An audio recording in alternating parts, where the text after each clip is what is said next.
السلام علیکم محترم ناظرین، آج ہم اس ویڈیو میں حضرت سلیمان علیہ السلام کے حکیمانہ فیصلے بیان کریں گے۔ پچھلی ویڈیو میں ہم نے حضرت سلیمان علیہ السلام کی بے مثال بادشاہت کو بیان کیا تھا اور کیسے اللہ تعالیٰ نے آپ علیہ السلام کو جنات چرند پرندوں پر حکومت عطا فرمائی اور ہوا کو کیسے آپ علیہ السلام کے تابع کر دیا تھا، اور حضرت سلیمان علیہ السلام نے ملکہ بلقیس کا تخت کیسے منگوایا اور آپ علیہ السلام نے ملکہ بلقیس کو کیسے مسلمان کیا۔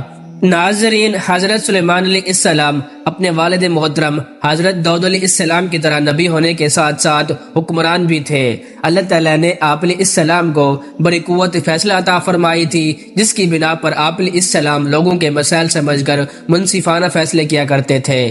حضرت داؤد علیہ السلام کے پاس ایک مقدمہ آیا کہ ایک آدمی کی بکریاں رات کے وقت دوسرے آدمی کے انگور کے کھیت میں گھس گئیں اور اسے نقصان پہنچایا۔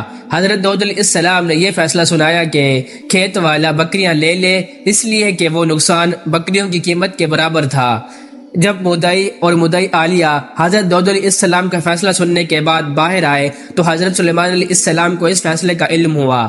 حضرت سلیمان علیہ السلام نے اپنے والد محترم داؤد علیہ السلام سے عرض کیا کہ آپ کا فیصلہ تو صحیح ہے، لیکن اس سے بہتر یہ ہے کہ بکریوں کا مالک کھیت کی دیکھ بھال کرے یہاں تک کہ وہ کھیتی پہلے کی طرح ہو جائے، اور کھیت والا بکریوں کے دودھ اور اون سے فائدہ اٹھائے یہاں تک کہ اس کا کھیت پہلی حالت میں آ جائے، پھر بکریوں والے کو بکریاں واپس کر کے اپنا کھیت واپس لے لے۔ اس بارے میں چونکہ حضرت سلیمان علیہ السلام کا فیصلہ زیادہ بہتر تھا، اس لیے اللہ تعالیٰ نے حضرت سلیمان علیہ السلام کا فیصلہ پسند فرمایا۔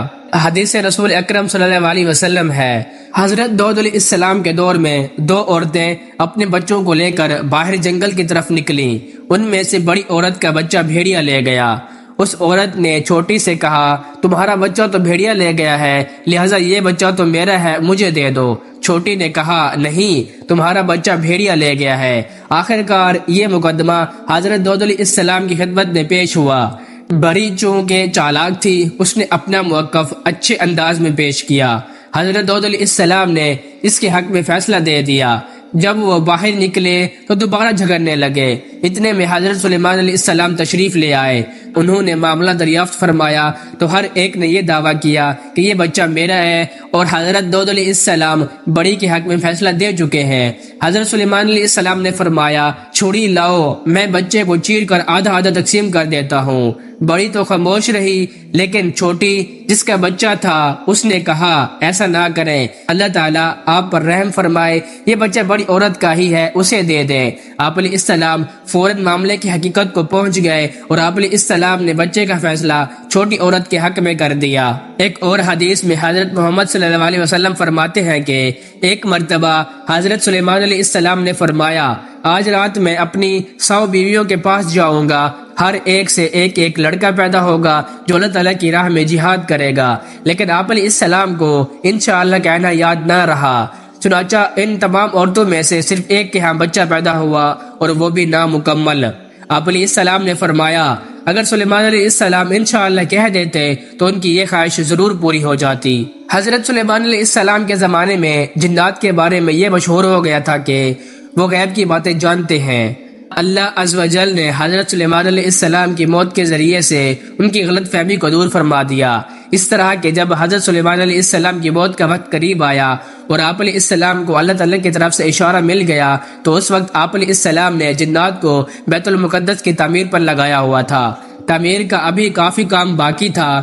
آپ علیہ السلام نے باقی کام کا پورا نقشہ جنوں کے سربراہ کے حوالے کر دیا اور کام مکمل طور پر سمجھا دیا۔ پھر اپنی عبادت گاہ میں آ کر عبادت میں کھڑے ہو گئے اور اپنی لاٹھی پر ٹیک لگا لی۔ وہ ایک ایسی عبادت گاہ تھی جس میں شیشے کی کھڑکیاں تھیں۔ حضرت سلیمان علیہ السلام کو باہر سے دیکھنے والا یہ سمجھتا کہ آپ علیہ السلام عبادت میں مصروف ہیں، اسی حالت میں اللہ تعالیٰ کے فرشتے نے آپ علیہ السلام کی روح قبض کر لی۔ فوت ہو جانے کے باوجود بھی آپ علیہ السلام لاٹھی کے سہارے کھڑے رہے۔ اسی حالت میں تقریباً 4 ماہ گزر گئے۔ ادھر بیت المقدس کی تعمیر مکمل ہوئی، ادھر اللہ تعالیٰ نے دیمک کو حکم دیا، اس نے نیچے سے لکڑی کھا لی اور حضرت سلیمان علیہ السلام کی میت گر پڑی۔ جیسے ہی آپ علیہ السلام نیچے گرے تو جن یہ سمجھ گئے کہ آپ علیہ السلام کافی پہلے فوت ہو چکے تھے، اور انہیں معلوم ہو گیا کہ ہمیں غیب کا کوئی علم نہیں۔ اگر غیب کا علم ہوتا تو ہم اتنا عرصہ تعمیری کام کی مشقت برداشت نہ کرتے۔ وفات کے وقت آپ علیہ السلام کی عمر 50 سال تھی۔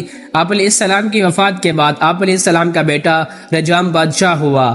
اس نے 17 سال حکومت کی۔ اس کے بعد بنی اسرائیل کی سلطنت کے ٹکڑے ٹکڑے ہو گئے۔ اللہ تعالیٰ قرآن مجید میں یوں فرماتے ہیں کہ اور ہم نے ایسے جنات سلیمان علیہ السلام کے تابع بنا دیے جو اپنے رب کے حکم سے ان کے سامنے کام کرتے تھے، اور ان میں سے جو بھی ہمارے حکم کی سرکشی کرتا تو ہم اسے بھڑکتی ہوئی آگ کا مزہ چکھاتے۔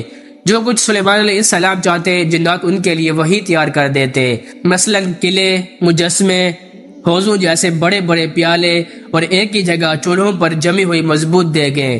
ہم نے کہا اے آل داؤد، تم لوگ شکریہ کے طور پر نیک عمل کرو، مگر میرے بندوں میں کم ہی لوگ شکر گزار ہوتے ہیں۔